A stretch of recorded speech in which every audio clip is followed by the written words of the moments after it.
Hey everyone, welcome to the Luminary, a Halo podcast. My name is Josie. And my name is Monica. And thanks for joining us on our very first episode. Yeah, we're really excited to kick things off. Our plan for this podcast is to dig into the universe of Halo, all people, places, and things. It's also kind of just an excuse for me and Josie to hang out and talk about the thing we love the most, Halo lore. Yeah, it's been a interesting year. Yeah, that's a word for it. But for us personally, Halo has been a constant source of fun, positivity, community, and hope, even in the crappiest times. Yeah. So we're going to keep holding on to that joy and bring it into each episode. We hope to devote episodes to characters, analyzing books and stories, and even just having a little fun sharing headcanons and just other silly things. So we're going to try and seek out that good Halo lore, much like our namesake, a Luminary. A quick aside for those unaware of what Luminaries are, they're Forerunner artifacts that help identify and find other Forerunner technology. Yeah, so we thought it was a really fitting name for our podcast because we will also be trying to search out and seek good Halo lore. Yep. If you'd like to know a little bit more about us, we have an episode 0, Meet the Hosts, where you can listen to us chat for half an hour about who we are, how we got into Halo. We also go through our favorite games, characters, books, and soundtracks, and overall just gush about Halo. It's a pretty fun time just chatting about it for a while. Yeah, it's literally why we started this podcast, so we could have an excuse to do more of that. Basically. Well, we thought it'd be appropriate to start our first episode with the main topic on every Halo fan's mind right now, Halo Infinite. Do. So we're going to take a look at what we know, things we'd like to see, both feasible and unlikely, and just kind of like talk about what we think. Yeah, we unabashedly called this episode Infinite Possibilities because we love good or bad puns, depending on your definition. Especially bad puns. Especially bad puns. And we're also really excited about this new project and where it will take us. So yeah, episode 1, Infinite Possibilities. With all that said, let's dive in. So let's start talking a little bit about the story, or at least what we know about it. And we are going to try our very best not to spoil anything from Shadows of Reach, which is kind of a prequel-ish to Infinite. It's not like a hard lead into the story, but yeah, it sets up things. Yeah, it's October 2559, if I'm not mistaken. So it's a couple months before we, quote, lose. We're not sure how we're losing yet, but not sure what that means. Yeah, right. Apparently on December 13th, 2559, the UNSC, quote, loses to the Banished. So, but yeah, we are going to do our best not to get too much into Shadows of Reach. We'll just mention it a little bit, but we won't spoil anything, so in case you haven't read that book yet. And it is a good read, so if you ever get a chance, go ahead and pick it up. Yeah. Get ready to love the word Le Chatelierite. Le Chatelierite. We were going to call our episode that, but we thought Halo fans would be like, a hard no. The word Le Chatelierite pops up in that book a lot. Yeah. It's burnt into my memories. Okay, but we're not going to talk about glass sand right now. Let's start with talking about Zeta Halo, which is the setting for Infinite. Yeah. So a quick summary backstory-ish about Zeta Halo. Now, I will say there may be spoilers for the Forerunner saga here. It's kind of hard to talk about Zeta Halo without spoiling things from the Forerunner saga. I'll try my best. Unfortunately, we have to. Yeah, I'll try my best not to get into like the big spoilers, but essentially, this is the ring that we're going to be on for Halo Infinite. And for lore fans like us, if you saw that confirmation of we're going to be on Zeta Halo, it was like your brain was exploding because this is one of the coolest rings. Yeah. Overlapping celebratory screams of Halo fans. Zeta Halo, so this is Installation 07. This was one of the original 12 Halo rings that were a lot larger in size than the rings we see in the games now. So these rings were 30,000 kilometers in diameter. And for reasons that are just way too spoilery to get into, Zeta Halo... The climax of Primordium, essentially. Basically. This ring was reduced in size to 10,000 kilometers. So this is in diameter. This is the same size as the second array of 6 rings. So these are the rings that we see in all of the games. So CE, 2, and all the others. Every other Halo we've actually seen. Yeah.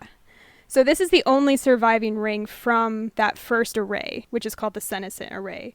And it has a really unique history with the Forerunners and ancient humanity. So there are a few things we're going to touch on in this episode. So Josie, do you want to talk a little bit about the conservation measure? Yeah, I would love to talk about the conservation measure. In one sentence. Okay, so you don't have 2 hours. As for the conservation measure, I don't have 2 hours? Damn it. Okay. As for the conservation measure, a plan to preserve life after the firing of the Halo rays, the Forerunners kept a population of ancient humans on Zeta Halo. That's the TLDR, and we see some markings in one of the earliest trailers for Infinite we have, like inside a cave wall, which are more likely than not ancient human markings. Yeah. And we really want to know what they say. And we really want to see what other markings we'll find on the walls. Yeah, I mean, I'm just really wondering if this is kind of, like, if we could find more of these markings on the wall and somehow decode them as we play. And it'd definitely be a cool, like, collectible. Exactly. And it's all about kind of giving a summary to what happened on this ring back in the Forerunner days, because Halo Infinite is supposed to be, it's said, 343 has said it time and time again, that it's supposed to be accessible for all new fans. So you don't have to read the Forerunner saga to understand what's going on. Wouldn't that be torture? A little bit. A little bit. I mean, I know the same claim was made about Halo 4 that, like, oh, you can't fully enjoy it, turns out, if you don't read the Forerunner saga, which wasn't true. Because you can get a lot out of Halo 4 just by playing it and the terminals. But the experience is definitely enriched if you have read the Forerunner saga. Yeah. Oh, and when I say torture, I mean, like, it would be amazing for lore fans. But for casuals, it'd be like, I have to do what now? You mean I have to reread those 3 very difficult-to-read books again? The hardest sci-fi in the Halo universe? Okay, sure. But anyway, yeah, I think it would be really cool just at least to expose fans who are curious about the history of this ring and ancient humanity on it. Like, it could be like little collectible entries that would slightly spell out what happens in Primordium, maybe, or like give you an idea of who the people on the ring were and the things they went through on that ring. Oh my gosh, if we could find more, if we could be introduced to more characters, some more ancient humanity characters, that would be so cool. I'm hoping there's like some collectible that just says like, I talked to Minerva again today. She punched me in the face again. What did you say earlier that was like well, it turns out all the marking just read Gamelpar was here. Just this old man's going around just tagging every rock wall he gets a chance to.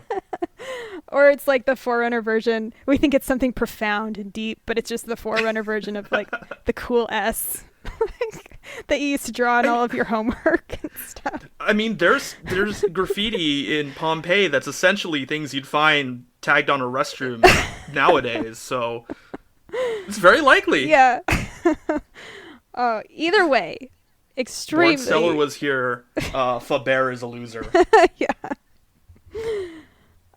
Either way, these are really exciting. I think I think these markings are, we just get one shot of them in the very first trailer. Yeah. But it's open world. How can you not? I'm pretty sure that it was written in one of the Forerunner languages that we know of, that we have translatable. I think, because I remember someone pulled Zeta off of that, and that was a confirmation that this was on Zeta Halo. Oh. Because I know there was the SOS in the same trailer does say like Zeta in there. Okay. And while it wasn't, and I can't remember, maybe that's cool. Maybe somebody did be able to like to decode it or something. The markings. Yeah, it's definitely somewhere on the internet. We'll have to dig that up. But I think that is one of the sources that we got Zeta from, and we told us like, oh yeah, this is gonna be on Zeta Halo. Yeah. So you got like the Morse code, the encrypted markings on the walls, and we still don't have like 90 or like a 99% confirmation that this is Zeta Halo, but not 100%. So once we got that, turns out it's Omega Halo. Oh God. Huh? Surprise. Anyway, really excited about that. The second thing about Zeta Halo is, and again, this is kind of something I don't think we're gonna see in like a main story or in the main story. I think, okay, so mendicant bias is what I'm trying to get at. Truly, every Halo lore fan just really wants to talk to mendicant bias at some point. And it's possible on this ring. It is. we could encounter mendicant bias somewhere on this ring. I don't know. Mean, if you want to get really technical, we already did encounter him twice in the games. But that doesn't really count. Yeah, no, that doesn't count. This is where it would get good. Yeah, I don't really personally like facing up Mendicant and going like, what the hell, dude? Why? What the fuck, man? Just why?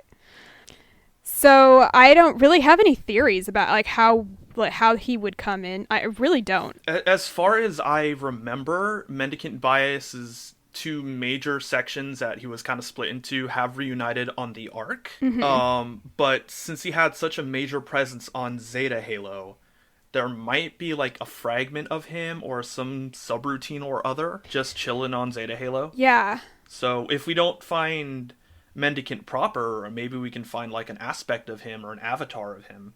Yeah. But then again, the Banished were kind of messing around on the Arc, and now the Banished are back in the galaxy with Zeta Halo, so maybe a certain AI hitched a ride with them. Yeah. It's all theory right now. Yeah. But fun to think about. Fun to think about.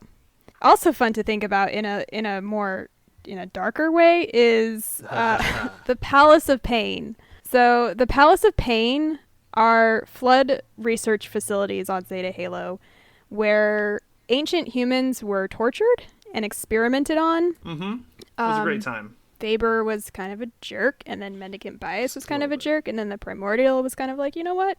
I'm also a jerk, so we're just going to torture humans for the fun of it. I don't want to get into and I really hope we visit. Yeah, I don't really want to get into the reasons like why they were tortured.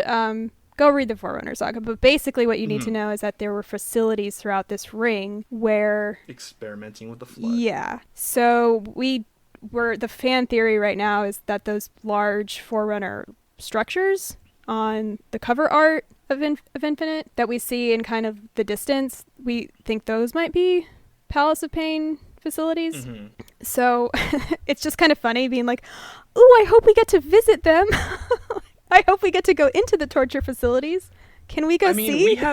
we haven't seen the flood proper in such a long time that any hint, any like barest like, you know, hey, this is tangentially related to the flood, I'm just all over it. Like, please give me the flood again. I want to deal with that nightmare personally. Well, let's talk about the flood. Because they haven't been mentioned at all. No. Nothing in the marketing, nothing in the game. Like, there was nothing in the gameplay. There's been no hint, which makes me optimistic, actually. Yeah. That they will be in there. Get in there. Yeah, because the flood wasn't marketed at all in Halo Combat Evolved. Exactly. That's what I'm hoping is going to happen. I hope 343 doesn't say a word about the flood and hypes up the Banished, and we go into Infinite, and we have a mission that harkens back to that level in CE where a third enemy species is coming at you, and it's like zombies, and you're like, what the hell's happening? Yeah. And it's just come out of left field. Yeah, and it just brings back the terror and like horror element of Halo. I want that feeling that I had in CE of terror, of horror, of shock, of confusion, of frantic like fear. What is going on? Yeah. I didn't sign up for this. Yeah. So if this is going to be, you know, a spiritual reboot, I feel like you have to bring back that kind of element that was so memorable in CE. Yeah, and the flood could really serve to be that glue that puts together all these kind of loose threads that have been around since Halo 5. We're not going to get super negative or super into detail, but we know that things were kind of left at a weird place at the end of Halo 5. Mm-hmm. The flood could serve very well to kind of like bring everything, or at least most things, back together so it's more concise. Yeah, I think so. I think maybe it's just the flood is more interesting as an enemy. Yeah. It's just when it comes down to it. Yeah. So I mean, you don't want your robot uprising cliches and your... I feel like I've seen it before. Just a couple times. Just a few times. So yeah, really we're both not getting too salty. Yeah. We're really holding out for the flood to come back. And I think that no news is good news. No news is good with the news. flood. It also means if they don't show up, then all right, well, we weren't hyped up in the first place, so we're bummed, but that's all right. At least, yeah, you guys didn't say anything about it, so I guess Yeah, all right, they I'll can't take say that they hyped it up. Something else that we haven't seen, at least as far as I know, is the monitor of Installation 07. Yeah, he We haven't. is. Yeah, don't know where he's at. Don't know his name.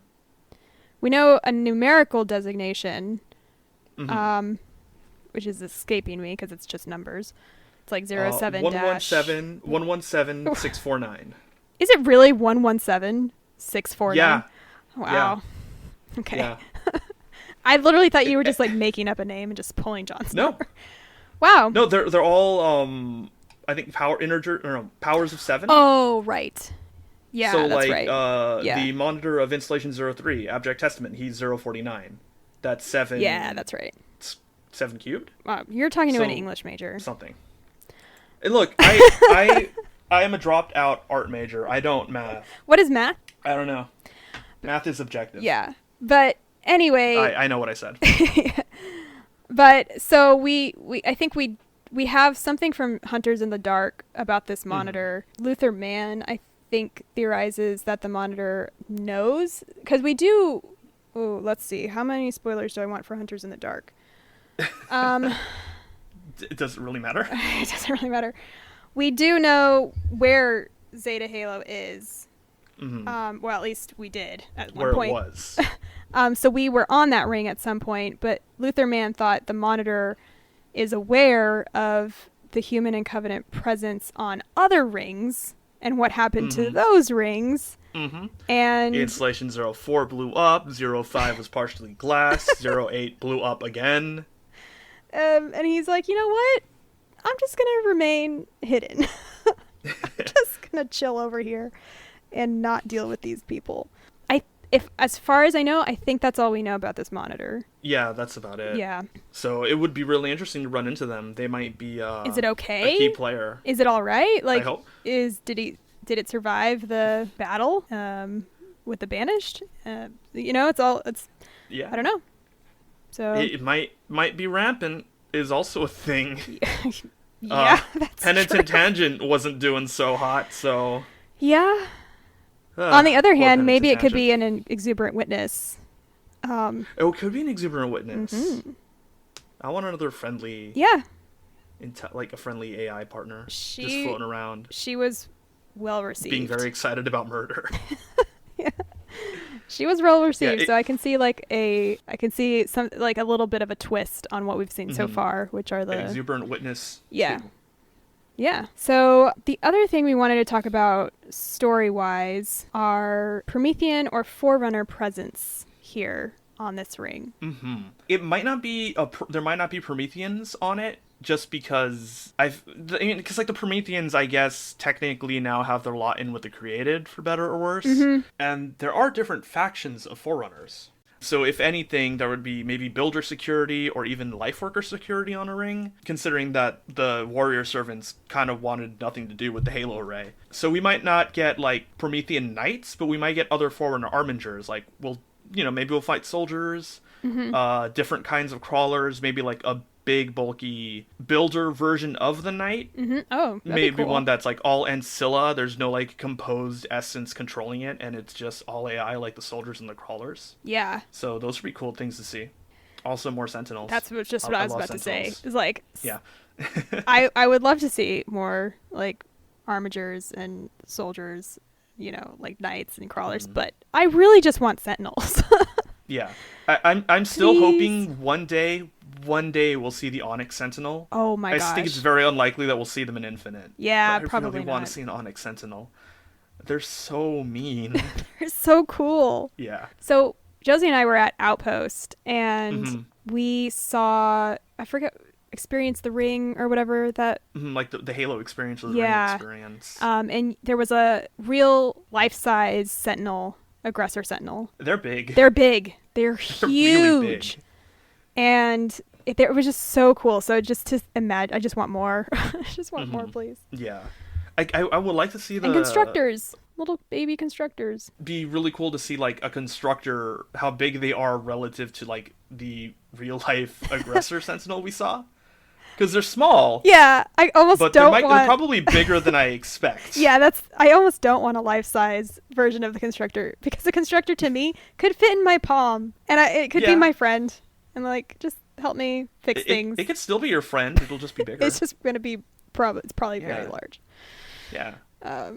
Maybe the size of your head. Probably. Maybe. Yeah. That sounds about right. But yeah, I think more. I mean, we love the 343 era style. Mm-hmm. So I would love to see more Forerunner stuff. Yeah. I think the Forerunner stuff has kind of got more of a question mark, but one thing that's not got a question mark are Banished, and specifically Escharum, and kind of the mysteries that the gameplay trailer gave us. The auditorium will soon be under Banished control. And Harbinger and Banish share the same goal. It's like to fight and honor the will of Atriox, or something like that.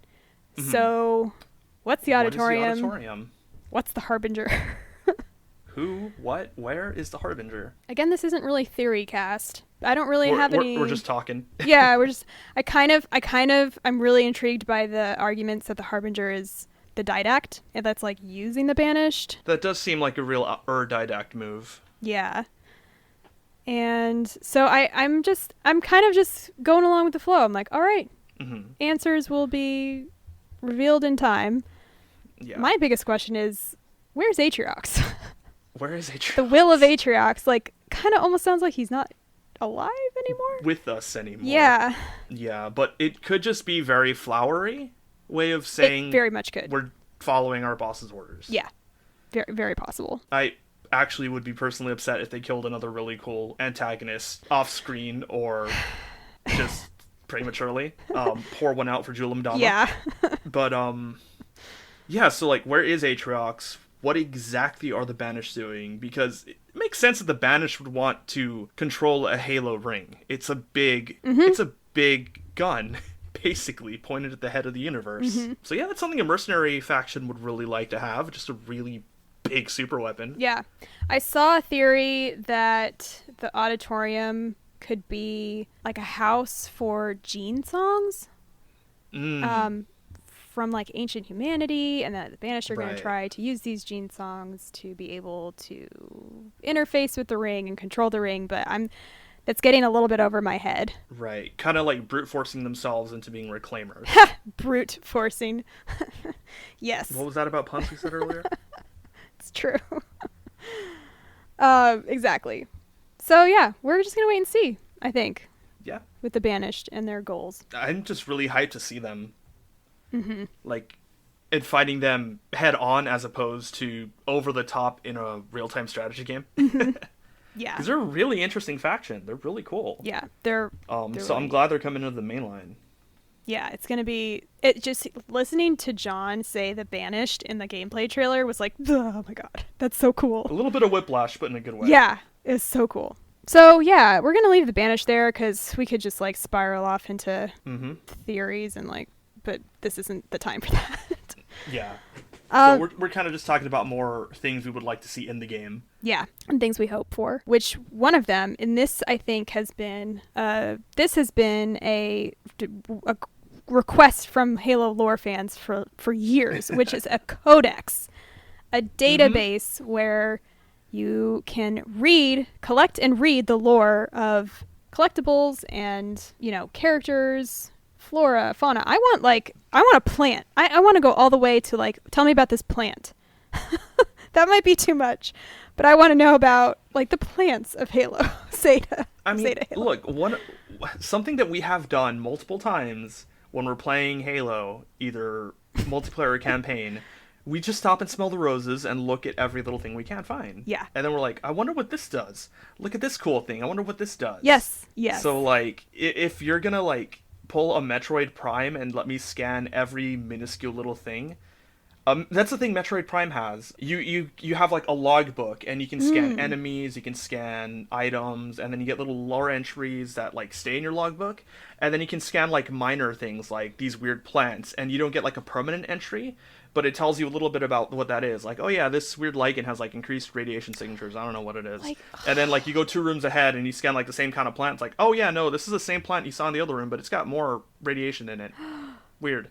see, So that's it. Like it's been done in a first-person. It's not really a shooter, but in a first-person exploring adventure game.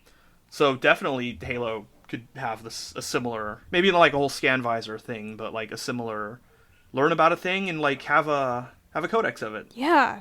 You know, like Mass Effect does it. And I think we're gonna get it in Infinite. Maybe not all the way to like, what does this mushroom do? But more of, in the gameplay trailer, we have in the screen where you go see the map of the open world, there's that tab there that says database. Mm-hmm. And it's starting to sound a lot like a codex. I think 343 knows that people have been asking that for a long time. Mm-hmm. And again, maybe it's not like so microscopic as we want it, but it might. Yeah. It might just supplement the whole story and universe, especially for casuals, especially for new players coming in who are like, who's never played Halo before. This is just side tangent, but I'm so excited for kids to pick up Halo, like who've never played Halo before. And like their parents are like hitting them this new game. You know, what cool thing to be able to go read all of the stories of the eminent enemies, your allies, the vehicles. Yeah, and how it'd cool. be really good to just have these records of in-universe things for like maybe you don't know so much about it, and reading a little bit more about it will help you appreciate it more. Like, you know, if you're new to the series, maybe you came in round 4 or 5. Yeah. You don't really know who the Jorohanai are, so you're gonna like run into a whole bunch of brutes, and then you can like wonder what's up with these guys. Yeah, that's where a codex point. would come in. Yeah. So we'll have to see. But I think everybody's got their fingers crossed and that this is going to be a codex. Speaking of characters and learning more about the universe, let's talk about Brohammer real quick. We don't have a name for him. This is the pilot that we see in the trailers. We're affectionately calling him Brohammer. I'm really excited to get to know him. Mm-hmm. One thing I was worried about Infinite was not having an AI companion, because there's no real window for Chief. You know, I think Frank O'Connor said that this was going to be like a human story, and to me, I was like, okay, but I would really like him to have somebody there, like, and kind of use as a foil for him. Mm-hmm. I think because one of the great things about Chief's characterization is he bounces off really well with Cortana, like in the older games. Yeah, so I really wanted that back. Not necessarily like get another AI in there, but I'm just saying like I wanted that in some capacity, and I think Brohammer might be exactly what we're asking for. Yeah. Like just in the trailer we got last E3. Was it no, there wasn't an E3 last July. I don't remember. July. All I know is that time is convoluted and nothing makes sense anymore. Yeah, but seriously. in the trailer, the gameplay trailer we got for Infinite, just that bit of Chief telling the pilot, first we'll take out the aircraft carriers, then we'll go look for a ship together. Yeah. That brought out a lot of Chief. Yeah. So that's just nice. I think that it's also cool because Brohammer is not just like let's go, Chief, let's figure it out, and like he wants to go home. He's got a family. He's like, this is not my priority. Sign up for this. It's your priority, but it is not my priority. I'm trying to like find my family. I want to go home, and I just think that the conflict there is going to be really so much better than if he was like, yeah, I'll just help you along and let's get this done kind of thing. Yeah. So yeah. Like, John does want to help him, but John's priorities are a little bit bigger. Yeah. Yeah, just super excited to see Brohammer. Very excited. I can't wait to get a name, maybe? Would be nice. Yeah, a name, definitely. I mean, I'm still going to call him Brohammer, but I would love to know the dude's name. But also I'm wondering, like, are there going to be other NPCs? That would be cool. Other people to talk to, help them out. Yeah. Maybe UNSC personnel, that's kind of a given. Mm-hmm. Or maybe some more Swords of Sanghelios. That would be really interesting. Mm-hmm. Yeah, that definitely would. And it kind of leads into my next question, which is, speaking still of Chief, kind of what character development are we expecting for him? So like I said, I think it was Frankie who said that this was going to be more of a human story that they're telling. I really hope so. Yeah. This isn't a spoiler for Shadows of Reach, but it's certainly notable in the book, where Chief for lack of a better phrase, he's getting old. Yeah. He's getting up there. He's in the book, he kind of seems to be coming to terms with acting as a role model to other soldiers, whereas he may have before been kind of indifferent about it. Yeah, he used to know that, yeah, these soldiers look up to me, but that's about it. There's nothing I can really do. It wasn't a responsibility. responsibility. Yeah. Thing. He didn't feel like it was like a primary responsibility to act as like a model of. Yeah, but then in Shadows of Reach, you do see him kind of coaching younger members of the UNSC. Mm-hmm. And like, not like directly, but like just little nudges. Mm-hmm. Yeah. And, you know, I just have to wonder, like, when Troy Denning was getting direction from 343 of, like, what kind of story they wanted to see in Shadows of Reach for Chief, how much they were pulling from Infinite. Because on the one hand, if it's a spiritual reboot of CE, you know, Chief was as badass as can be. Yeah. In that, you know, in that game. So it's kind of like, how do you, you know, get that. I'm not saying like Chief will be not a badass in Infinite, but I'm just very curious about how they're going to bring in that quote human element. Yeah, I mean Halo 4 did it incredibly well, so we know it can be done. It's very possible, yeah. So speaking of Halo 4, a character who we love, and probably agree that should have stayed dead in Halo 4. Let's talk about the created for like 10 seconds. Where are they? Where are they? What kind of role are they going to play? How relevant are they? I don't know. Yeah. I definitely want a resolution to that, just to like close the book on the whole created deal. I hope that it's kind of wrapped up in a satisfying enough way, but I just kind of feel like if that's the thread's completely dropped, it's going to kind of like have a bad taste in my mouth, honestly. And I think for most fans would agree. Yeah. As there has been a couple updates. I think the main, I forget which update it was, but I even forget who was. I think it was Joseph Staten, maybe. But there's been a couple of comments at 343 where they're saying, you know, yes, this is a spiritual reboot. New players can jump in and not feel like they're lost or have to go play the previous games, but we will respect threads that we've started as well as bring in like a whole new era of Halo. Yeah. So whether that will satisfy fans, whatever that, you know, tying up threads looks like with the created is yet to be seen. I also want them to be tied up and then move on. Yeah. To quote our good friend the Warden Eternal, come warrior, have your resolution. Yeah. Please, let's have it. Let's have it quickly. Oh wait, was that satisfying? the Didact quote actually? That was the Didact. Oh god, I have to go. I gotta go turn in my Halo fan card. That was a mistake. I was saying it. I'm like, wait, no, that's not the Warden. That's the Didact. You know anyway, what? I was like, yeah, that's it, and then my brain was like, is it? Look, to be fair, Cortana did just like riff off half of his speech at the end of Infinite. So I mean, at the end of 4. So it's true. Easy mistake to make when true. Everything's kind of on fire. Yeah. So who knows with the created? We'll see. I think we're just both kind of throwing our hands up and being like, yeah, I'm not sure yet. Yeah, they're there. So the next main thing I want to dive into, though we are a lore podcast, we do certainly want to take some time to talk about gameplay and weapons. Josie and I are pretty easy to please. We're pretty easy, right? When it comes easy to please. Yeah, I don't have any big opinions on one thing or another as long as it's fun and enjoyable. Yeah, we still have like our general opinions, but like the weaponry designs. Yeah. That we've seen so far. In my book, I like them honestly. A+. They look amazing. Yeah. I am the only one that I'm like, I don't want this gun to be here at all, is the Pulse Carbine. Say it, yeah.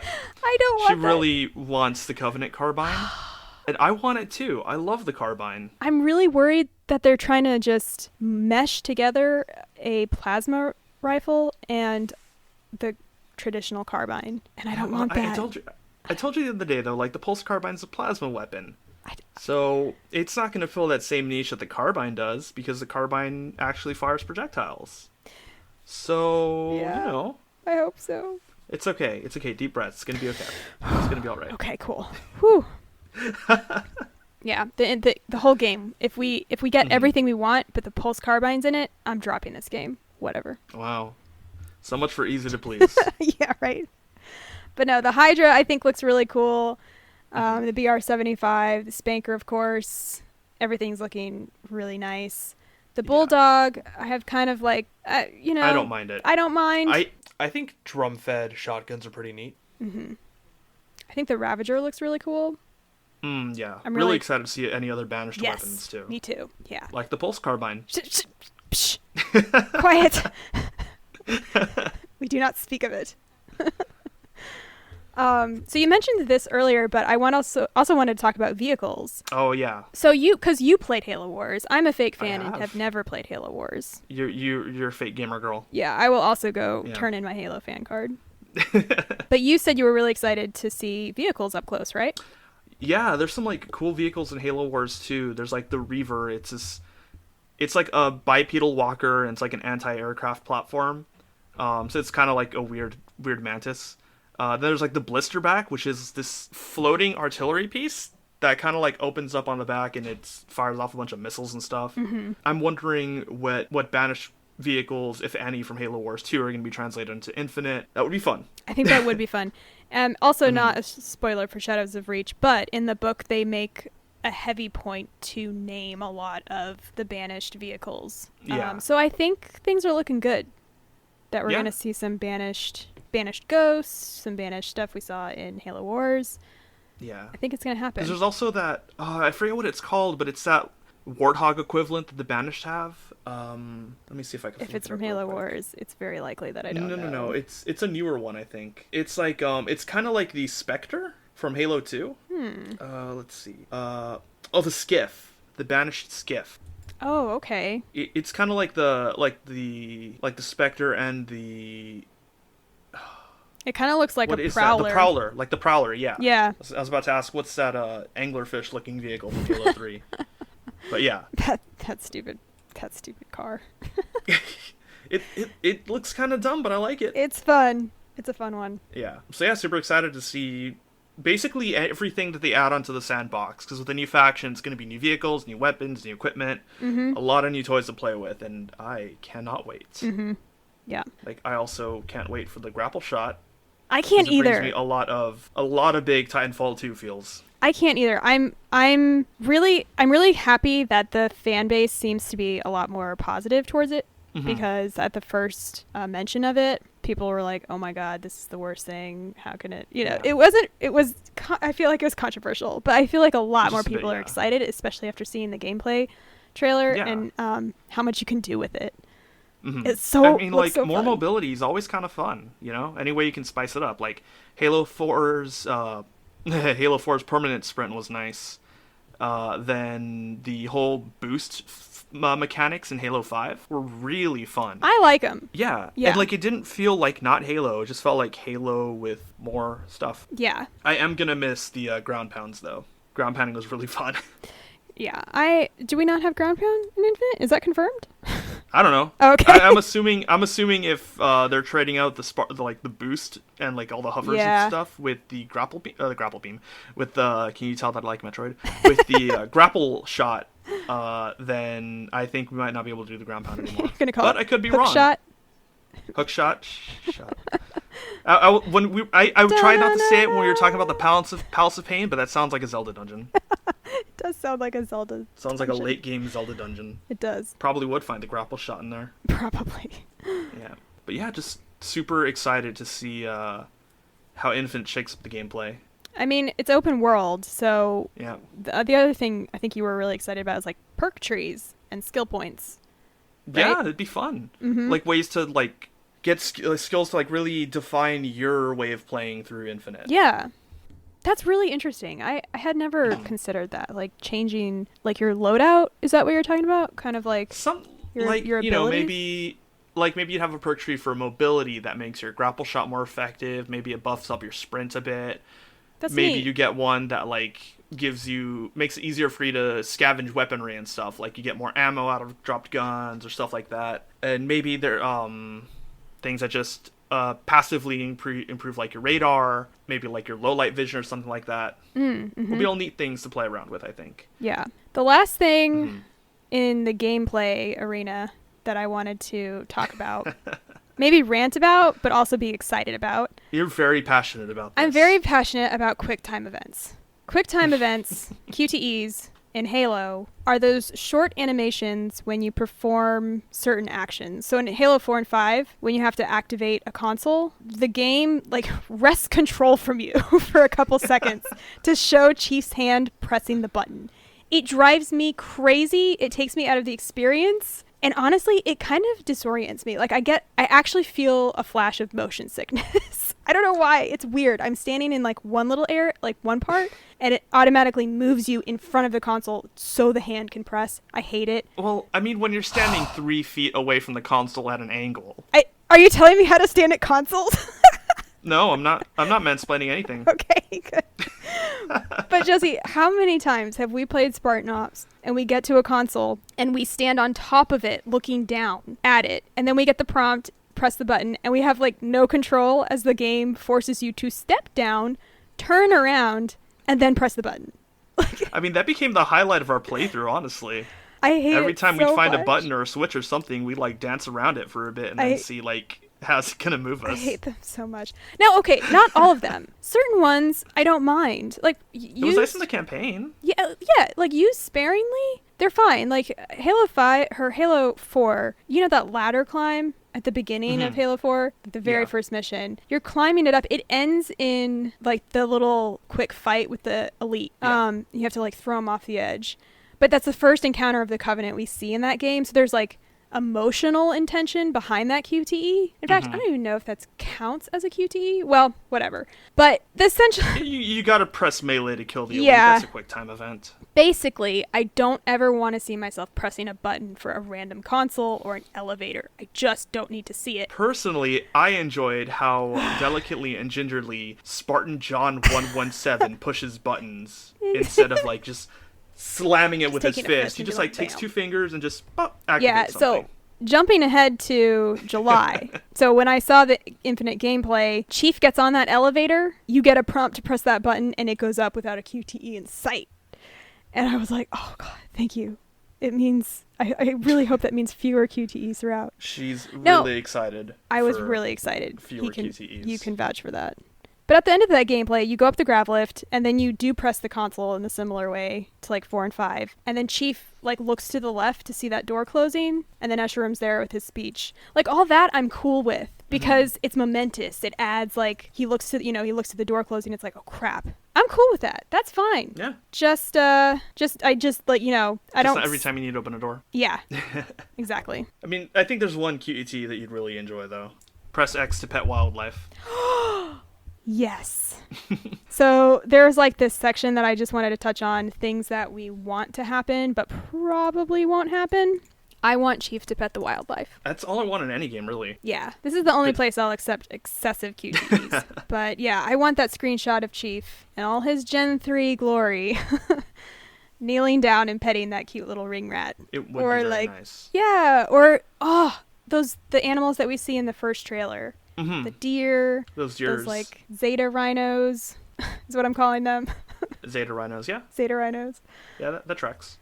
But like interact with the animals some way. Yeah. I love it would be animals. nice. It doesn't even have to be a whole big thing. Yeah, exactly. Just like a quick little like, oh hey, here's some passive fauna. Go and pet them real quick, just for fun. Yeah. So, is there anything else that you want to happen but probably won't? I want to see Craig. Craig. We I have wanna to see see Craig. Craig somehow. I don't know how, but like I bet you that I could see that happening. Yeah, I mean, we've had a Maybe. lot of like grunt Easter eggs in the past Halo games where they're all like talking about food and like making fun of John. Yeah. So like, I don't think it's that outlandish to like just see Craig in some corner, like very hard to find, but he's there and he's like not even aggressive. He's just sitting there, Yeah. just hanging out. There's definitely precedent. Yeah. Yeah, I think it could maybe happen. Halo's no stranger to fun Easter eggs. It's true. It's true. Yeah. So I feel like we could talk a bazillion hours further about could. the story of Infinite, what we want to see, how excited we are that it's Zeta Halo.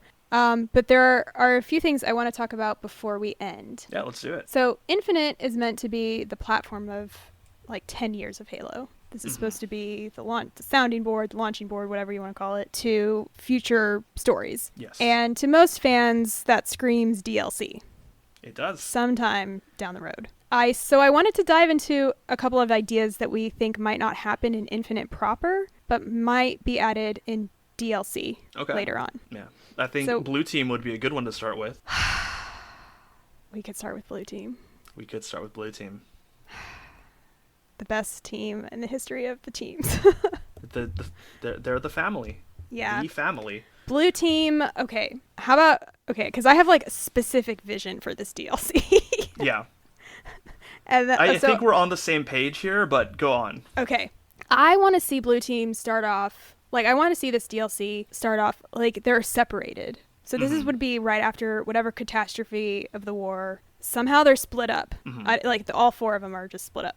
Because here's the thing, going back real quick, I don't think we're going to see Blue Team in Infinite. Probably not. Let's start with that. I kind of don't think we're going to see Fred, Kelly, or Linda in Infinite. I don't know why. I just feel like that's not going to happen. Big spiritual reboot vibes kind of lends to it's only going to be Chief in the main game. Exactly. So in this DLC, we would play as missions, or we would play missions as each of them on their own. Fighting through enemies and like gaining intel and trying to reorganize and reunite. Yeah. And like they'd each have their own unique abilities, right? Much like kind of like in Halo 5, maybe a little bit more fleshed out. Exactly. So what was in Halo 5, I think Kelly's speed was just like a little quicker, right? Yeah, Kelly was a bit faster, and I think her reload or weapon switches were also faster. I think you're right. Yep. Yeah. And I think Linda had the radar when he scoped in. And then Fred. And then I think Fred had like an extra grenade or something. Yeah. Right? Yeah, something like that. Fred's was kind of like just tacked on. Yeah. Basically, I'm kind of just pouring all my wants and expectations of Halo 5 into this supposed DLC. Yeah. And so like each mission could have lore specific, lore collectibles or something that you learn about this particular Spartan throughout the whole mission. So like be summaries of their operational history that you find in little collectible items or something, summaries of kind of where they were during 2552 while everything was going on in Halo CE through. Like, where were they? Yeah, that too. Yeah, and like in before. So for like Fred's mission, so like you said, exactly like you said, certain abilities, but fleshed out, like to the next level. So for Fred's mission, like extra knives, maybe he just has knives. Melee oriented. Yeah. Like you'd have like fancy melee moves instead of like the standard punches. Yeah, exactly. Oh my gosh, that would be so cool. Yeah. I got really excited just then. Yeah, like you could have like button combos for like a certain kind of melee. Yeah, or maybe kind of like in Destiny where you like if you weaken an enemy to a certain point you can get a finisher off of them. It's like same like if you weaken this enemy enough, you can like go in for a finishing flurry of attacks or whatever. There was did you play Shadow of Mordor, Shadow of War, either a bit, yeah. Do you remember they have like really, at least for me, little like basic first person shooters, like press this button to shoot. But Shadows have like the really complicated button combinations for a lot of different moves that you can do. So that's kind of where I was thinking like, you could have like a flip. You flip in the air, you throw a knife, you have to like do the Matrix thing to avoid a knife, you know, some cool. Would be interesting, yeah. Yeah. But maybe like keeping more into what we already, the mechanics of Halo, like without turning it into a beat 'em up. You can like maybe be escorting or taking care of a squad of ODSTs and you gotta like evacuate or keep them alive. Because I feel with Fred, his whole thing is he always, unfortunately, has too much responsibility on his plate. Yeah. He never signs up for this, but he has to do it. It's true. One of Fred's personality traits is that he kind of takes the death of teammates really tough, like really hard. So yeah, I think him being in a leadership role during a really difficult time is, you know, would be stressful for him. But that's kind of the point of this whole DLC. Like, it's also like cool missions and stuff, but I also want to see how he is as a character during 2560. Yeah. You know? It may be a name drop or two of a certain someone. Oh my god. So if we're talking about operational history and these lore unlocks and Veda Lopez is mentioned, I will have a seizure of excitement. We would just lose it. Yeah, basically. that's kind of Fred's idea of a mission. I don't know like where these missions take place. It's not on Zeta Halo. It could be on a ship that needs, that was they could take place destroyed in myriad places. Yeah, any place. They don't need to be like on the ring. They don't need to be immediately before. They can take place a while before. Yeah, we have like several months worth of downtime. So that's very true. Yeah, December through May. We don't really know exactly what's going on in those months. Yeah. Melinda's is what we want to see from Melinda DLC though. That's pretty obvious. I want Linda in close quarters situations. No, I'm just kidding. No, sniper. Obviously sniper, not. Sniper. Yeah. Get that Nornfang and just pop them off. Yeah. I don't really have any like specific idea for her special abilities other than, same radar kind of thing. Yeah. It would be dope if she was like hanging from a rope upside down and you had to shoot like that. Take 2 Banshees out of the sky with 1 shot. Yeah, exactly. Mm-hmm. As she did. Yeah, her mission might be like more stealth oriented too. Yeah. Yeah. Halo the games always do seem to have that sniper mission. Yeah. So I feel like, here you go. You're the our best sniper mission. in the history of sniping. And I feel like her character side, like her character development side, could be kind of like showing the player she's good at this. This is what she does. She's a lone wolf. She's perfectly fine right now, but she's, still stressed about her team. Yeah. She wants to get back with her family and make sure everything's okay. But as far as how she's faring, she's okay. She's handling it. Yeah. And then Kelly's mission, I think, is like the mission I'm most excited about. Oh, yeah. I want a full-blown platforming mission. That would be fun. Yeah. We haven't really seen that in Halo. Not really. Maybe not really like at all. At the end of Halo 5 when you're running down the back of the Guardian. Yeah, that was a really well-received moment. People really liked that kind of stuff. Yeah, so put me in the shoes of the fastest human of all time. Give me an obstacle course, give me a time limit, and let me off the leash. Yeah. Like, oh my god. That would be really cool. It would be so fun. And like whatever combat you have, you'd want to like breeze through it as quickly as you can. Yeah, exactly. It's like you really want to make the most of all your moves. Yeah, exactly. And the whole mission, she's got enhanced speed. So, and you also have like a grappling hook now. Oh, so yeah. Extra mobility. Basically instant fun. Yeah. And then from kind of a story character angle for her, Kelly, I think, is the one of Blue Team that I feel would struggle the most with being alone. Yeah, she definitely needs someone with her, and it's specifically someone from Blue Team with her. She seems like she's the most attached to the group. Yeah, I think she's the most family-oriented one out of all of them. That's where her true loyalty lies, after all, with Blue Team. Yeah. I don't think she'd do as well on her own as others. I mean, I think she'd be fine because she's Kelly. she's a Spartan. She's Kelly. She'll be fine. But yeah. But mentally, she will struggle a bit. Yeah, it would be really cool to see her react to news or something. Like, oh, the Master Chief is here. Or like, we got wind of a Blue Team member over here. Like, talking about, like, Fred or Linda or something. And seeing her react, like, oh, I need to get to them. Yeah. I think that'd be really... Hence the full sprint. Yeah. Just find them. Yeah. So... This would be pretty fun. And like, the whole DLC would just be called Blue. That's all. Blue. I just want, like, the DLC to be called, nice like, name. Blue.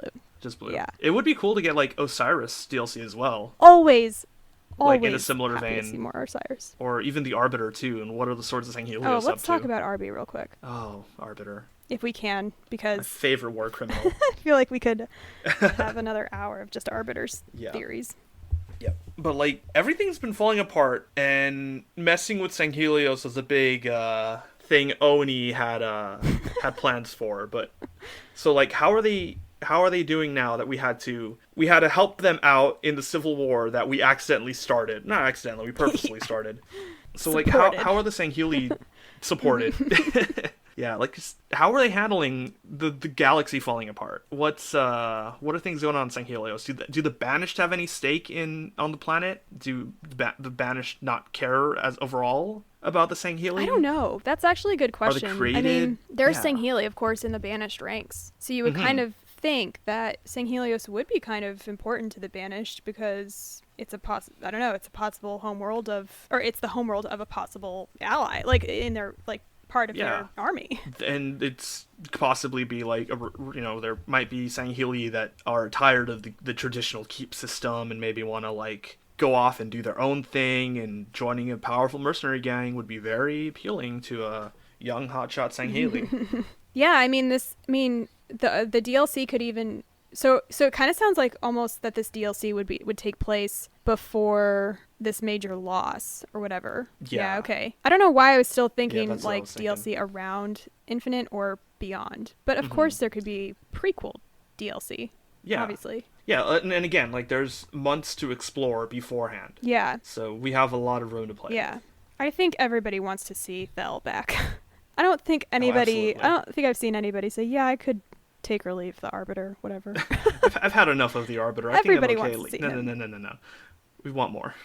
Always want more. Absolutely. And then just to wrap up the DLC talk, there's also, there's going to be new weapons, maybe new vehicles for the multiplayer like there was for Halo 5. Maybe this time they'll be included in the Sandbox campaign too. That would be really fun. Yeah, be lots of fun. Yeah. Yeah, so I think we have, because it's free to play, right? The multiplayer will be. So I think a season pass system is very likely. And like Master Chief Collection's been experimenting. They're full on in it now with the season passes. Yeah. And I really like how they're doing it, where once the season's over, the pass is still there and you can still collect things you haven't gotten yet. Yeah. And there'd probably also be like, there's probably going to be like a microtransaction store for like cosmetic items. Because if the multiplayer is going to be free to play, there's definitely going to have to be some way to continue supporting it. Hence the microtransactions. Yeah. Which I personally don't terribly mind a whole lot if they're all cosmetic. Yeah. And if to support a game I like, I'll buy a cool skin or two. Oh yeah, we could get into the complaints about armor coating. There definitely are things to be said about the armor coating and also like the inherent immorality of microtransactions. But we got to deal with the lesser of two evils. I agree. Yeah. And I'll take microtransactions to further support a game if that's where we're at. Yeah. Now. I'll deal with it. Again, I think it's going to bring in a lot of new players, and for sure. In a way, microtransactions would be supporting that experience for them. Mm-hmm. Yeah. But I think that's it. Just about. We got all our thoughts out. Yeah. Again, we could probably go on forever about this game. You want me to talk more about the Flood? Do you want me to talk more about QTEs? Yeah. No. Next episode, just QTE rant. Next episode. We'll have a QT episode. Oh my gosh. Sure. But yeah, I mean, I feel like this was a pretty ambitious start to our podcast. Just a little bit. We really worked hard thinking about everything that we wanted to say. And I don't know. I'm really excited about this game. Mm-hmm. The more I talk about it, the more excited I get. I just want that DLC. Honestly, I just want that blue. Give me that blue team. Give me more blue team. Hopefully by the end of the year and the holiday season rolls around and Infinite comes out, we're all going to have so much more to talk about.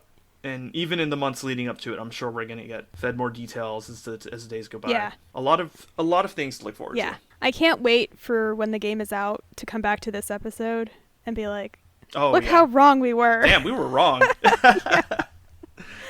I mean... Although when we do get to pet the animals, I will be like screaming in happiness. Mm-hmm. And coming back to this episode and saying, see? Hold X to pet the Sentinel. Hold X to create a constructor as a pet. Oh my god, please.